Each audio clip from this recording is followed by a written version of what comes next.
Good afternoon, Mr. Rao. It's indeed a pleasure to have you at our CFO club and as a part of this interview. So just everyone, just to introduce Mr. Rao, he needs no introduction, but Mr. Rao is the joint managing director of JSW Steel and is the CFO of the JSW Group. Mr. Rao has been with JSW for quite some time.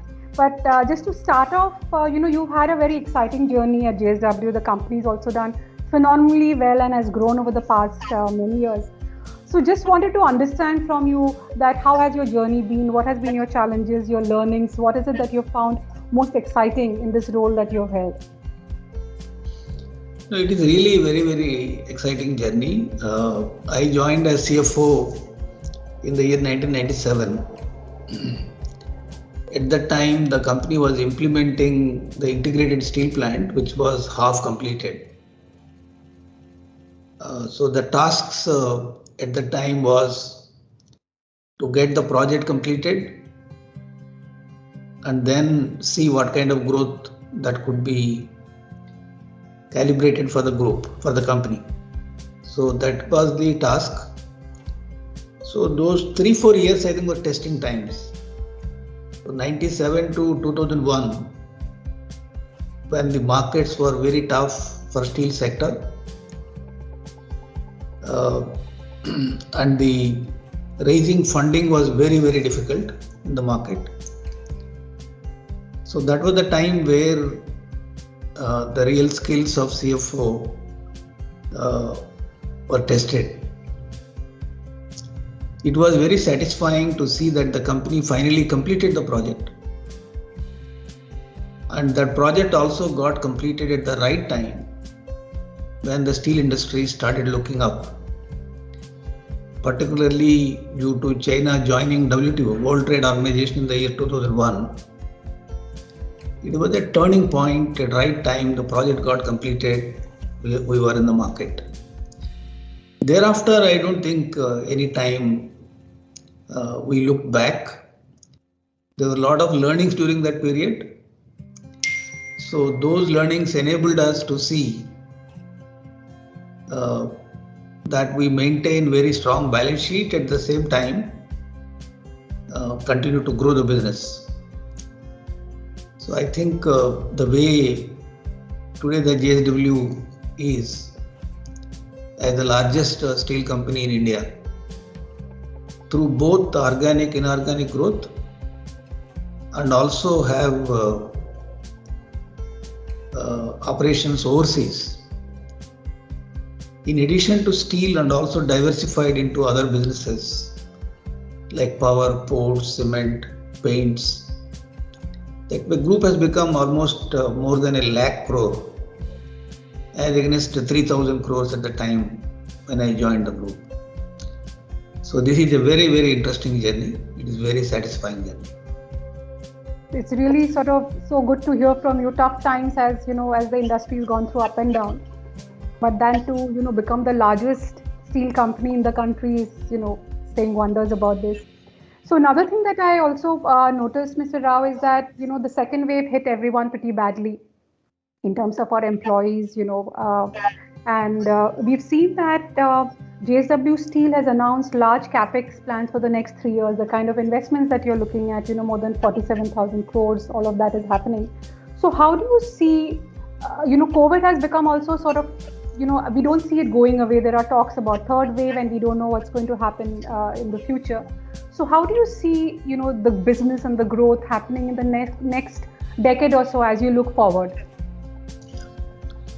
COVID, in my view, is a transformational event, even though it has caused a huge amount of human loss. There is a health crisis that has come in along with the COVID. But gradually, over a period of time, the industry and the society is learning to live with COVID. It is not going to go away immediately. We also learned how important to keep the operations very safe for the employees, and at the same time taking care of the society in and around us to enable us to operate the plants, our operations uninterruptedly. So while doing so, we also have to see the opportunities that are available because of the COVID. So the COVID has made a big change in the world. One is the awareness about the climate risks and the need for the ESG. This is one big change which has come in. So that opened up a huge amount of opportunity for commodity-based industries. So the energy transition that is happening in India and also across the world, that needed a huge amount of investment, which is almost close to $2 trillion per annum. It is not one single year. It continues for maybe 2 decades.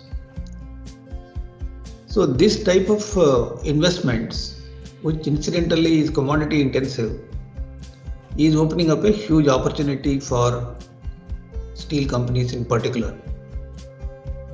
Over and above that, the underinvestment in the infrastructure that has been there for almost again over 15 years, where after the COVID now many of the governments and countries are investing in this infrastructure.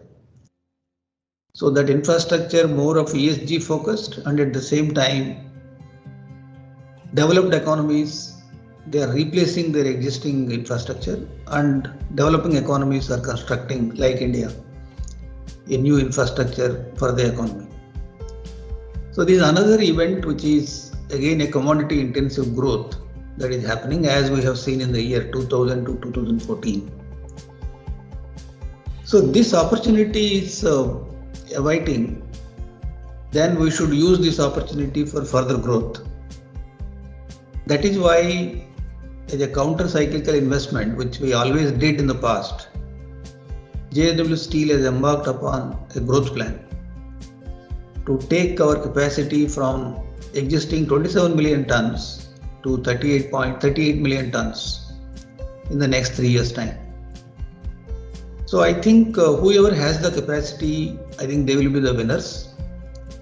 The kind of demand which we are foreseeing for the commodities, particularly in steel, not only in India, even globally, I think that opens up a huge opportunity for JSW Steel and steel sector in particular.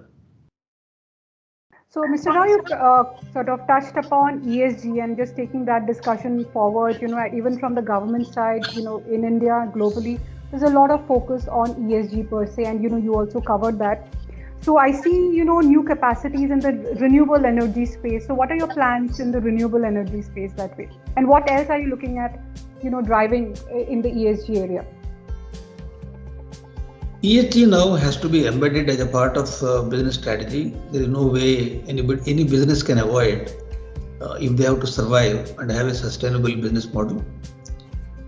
Keeping that in view, in each of our businesses where we are present, we are seeing that how we can transition quickly to less energy intensive and very less carbon emission based technologies, how we will be able to do. So that is how we have been focusing in almost all the segments.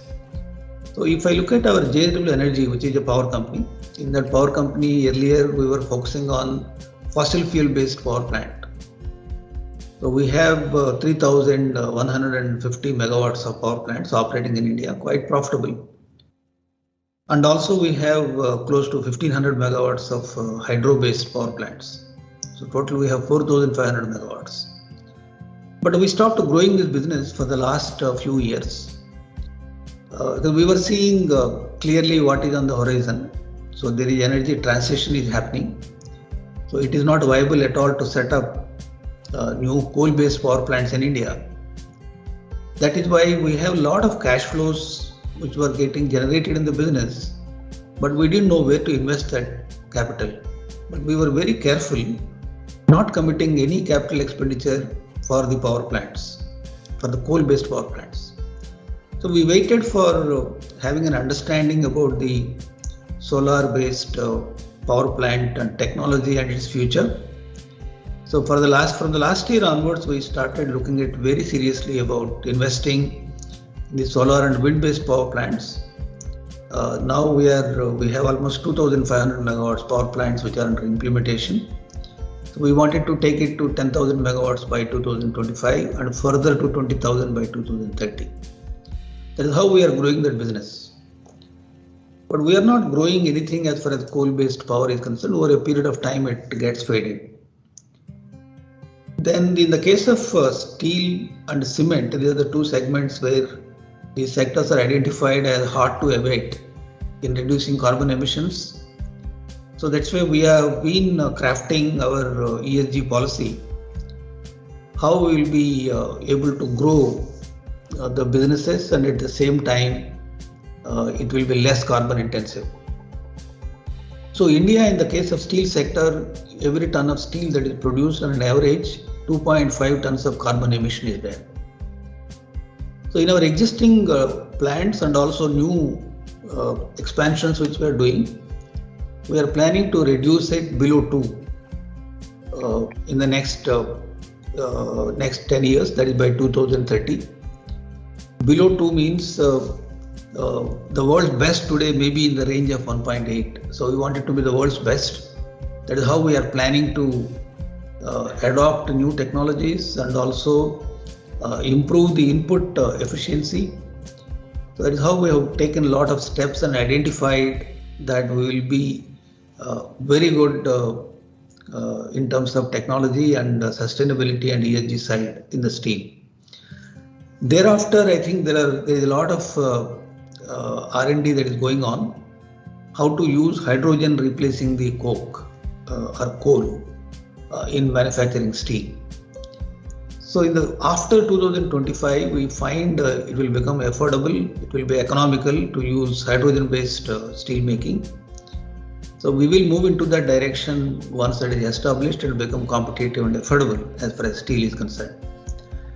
Similar steps are also being taken in the cement in a manner that will become really globally competitive and very less carbon intensive. And over a period of time, gradually carbon neutral and carbon positive. Those are the targets which we have. So we are moving in that direction.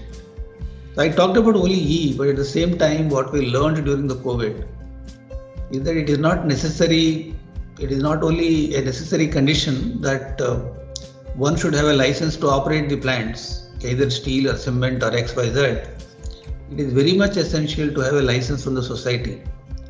So during the COVID, when all over people were affected, if we have to operate a steel plant, which is essential service, it is important to have the trust of the society in and around us.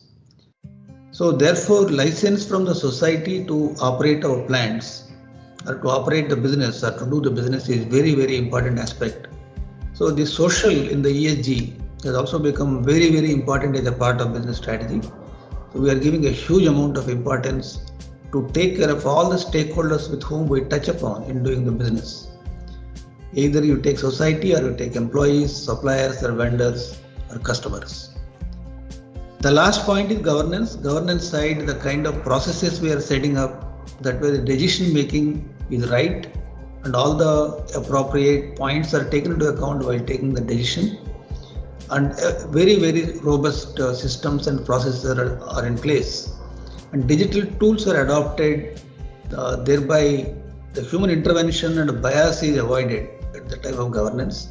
So many such projects we have taken up as a part of ESG in our company to improve the sustainability in operations in all the businesses where we are present. So, Mr. Rao, as you again look forward, right? I mean, you're taking the right steps to grow the business, being ESG compliant, etc. What do you still see as the main risk which could sort of disrupt the business? No, basically, when we are taking so many steps and establishing a very, very profitable and sustainable business, the issue remains is today the entire world is moving towards or a tilt towards socialistic economy. So therefore, sharing is very important. That is a major risk. For instance, recently I can quote an example that when India announced a road TAP, that means reimbursement of taxes on export of goods from India. If there are any embedded taxes, they will be reimbursed to the industry. That is in lieu of MIES, but road TAP is compliant. to WTO requirements. So entire industry was eagerly awaiting that this roadmap will bring relief in terms of being competitive while exporting the goods. When it was announced, there are certain sectors which have been excluded in getting the benefit of a roadmap. Steel is one of them. We were trying to understand why steel was excluded. The reason being given is that steel is making a lot of money, number one. Number two, even without this benefit, it is competitive. So this is the reason which I was hearing. What does it mean? It means even though there is a disability or a disadvantage in terms of competing in the global markets, if you are making money, then what you are entitled also you will not get it. That is the message. This message is not only from the government, you will receive from everywhere, either you call society or with anybody else with whom you are dealing with. When global steel prices went up so high, when Indian steel prices are at a discount to the imported cost of steel by almost 20-25%. And then the user industry can become very competitive in procuring steel from India and exporting their products. But all over there is a perception about steel sector that steel sector is making a lot of money. So what I mean to communicate is it is very much essential in future is sharing what you are doing with all the stakeholders, and also this perception, communication about actually what you are doing is also very, very important aspect. Otherwise, notwithstanding you are very good, you are profitable, you are making money, you are taking care of society, you are sharing with them, but if you don't communicate what we are doing, then the kind of reaction which may come in may be different. So it is not only essential that you should have a sustainable business model, you should make money, you should be resilient enough to take the shocks, a lot of uncertainties which are there in the business, you should manage it properly, you should have a very healthy balance sheet. These are all essentials. But over and above that, communication and creating the image among the stakeholders is very important. If that risk is not properly handled, that remains a big issue. So this is the risk for managing your perception in the external world. Stakeholder management. Stakeholder management, yeah, right. So, Mr. Rao, then moving on, one more question that everybody is talking about, digitization of different businesses, especially the pandemic has that way jolted many businesses which were not as much digitized as they were earlier. So, since you head the finance function for the group, right, how are you looking at transforming the finance function? Again, like ESG, digitization is an imperative for every business. If you don't do it, then there is no survival. We realized at the group level in the year 2017 that digitalization and digital tools availability along with entire business is essential. So in 2017, we took the help of a very reputed consultant and strategized our roadmap for entire digital transformation. So we have run 2 waves so far. We are in the 3rd wave. So in these 2 waves of digitalization or digital transformation in our company or in our group is majorly working on discretionary projects or low-hanging fruits where benefits would come in immediately and very quickly. It is not end-to-end function-wise transformation which we have attempted in the wave 1 and wave 2. But after that, the company has got a benefit of 1,200 crores by way of savings, and there is a huge amount of change which has come in. But still we felt what is required or what is needed that can be felt that we are digitally transformed, that has not come in, including finance.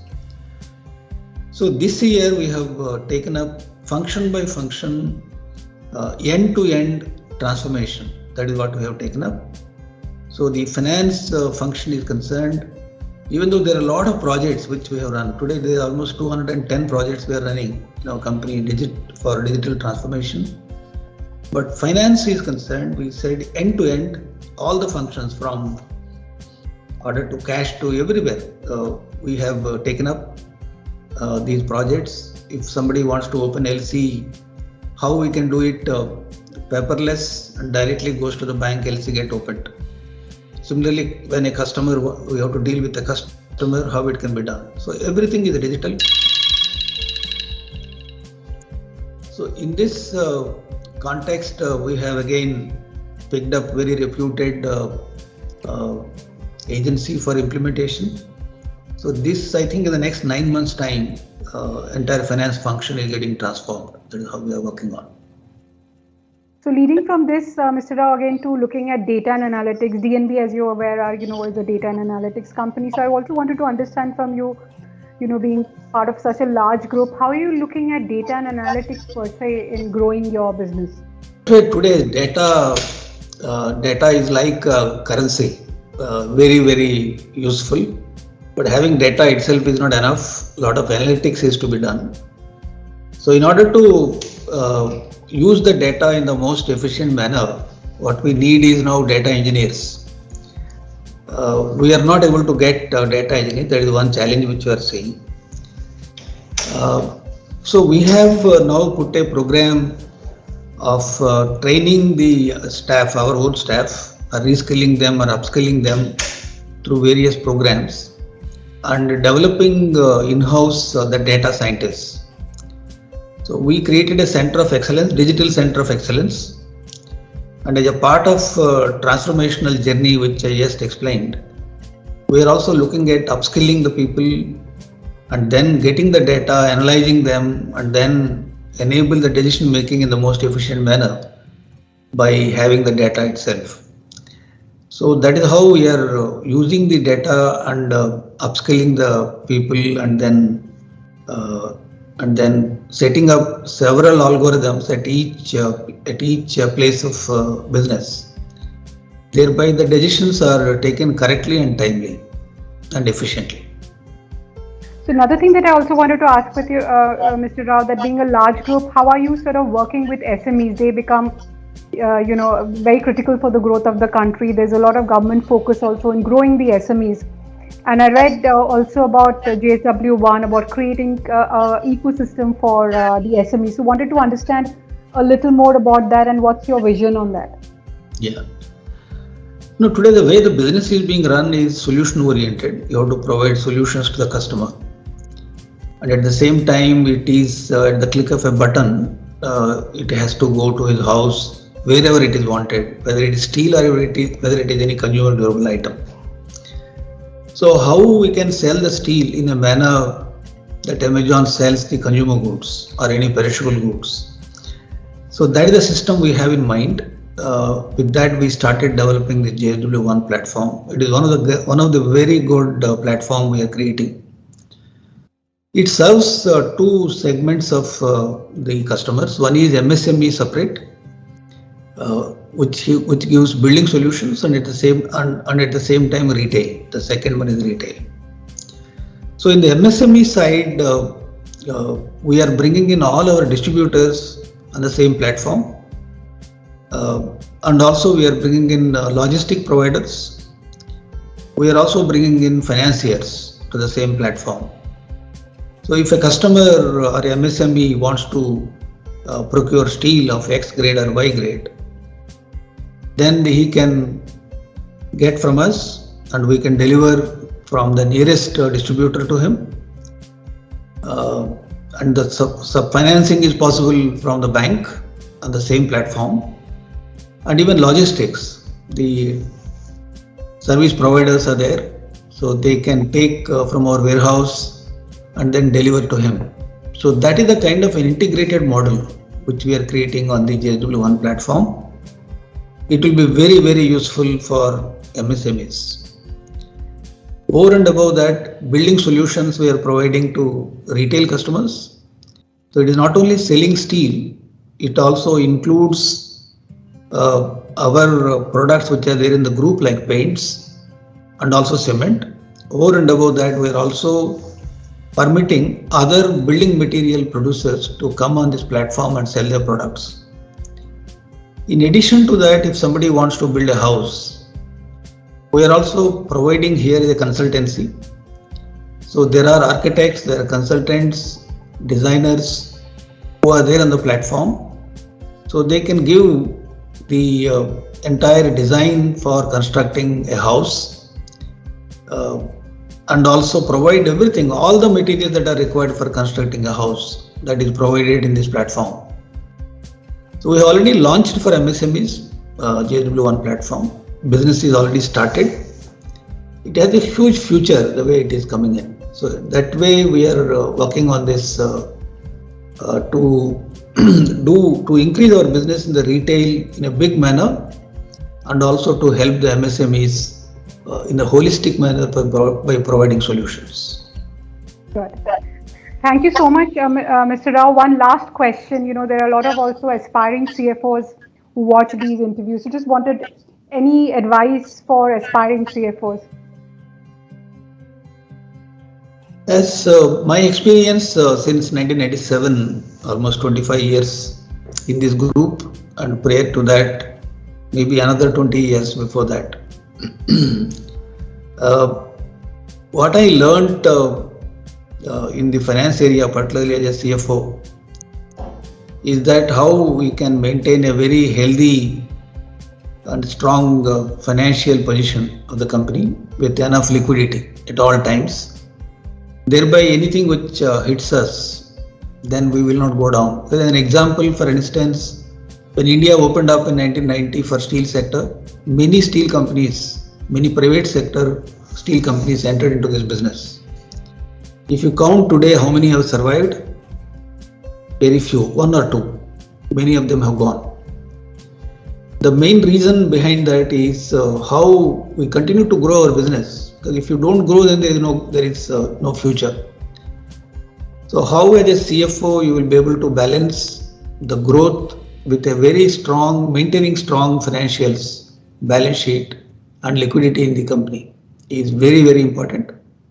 So if we do that and continue to help in growing the business as a strategic partner, I think it will be a great success for almost all the CFOs. Great. Thank you so much for your time, Mr. Rao. It's indeed been a real pleasure having you here. Thank you. Thank you so much.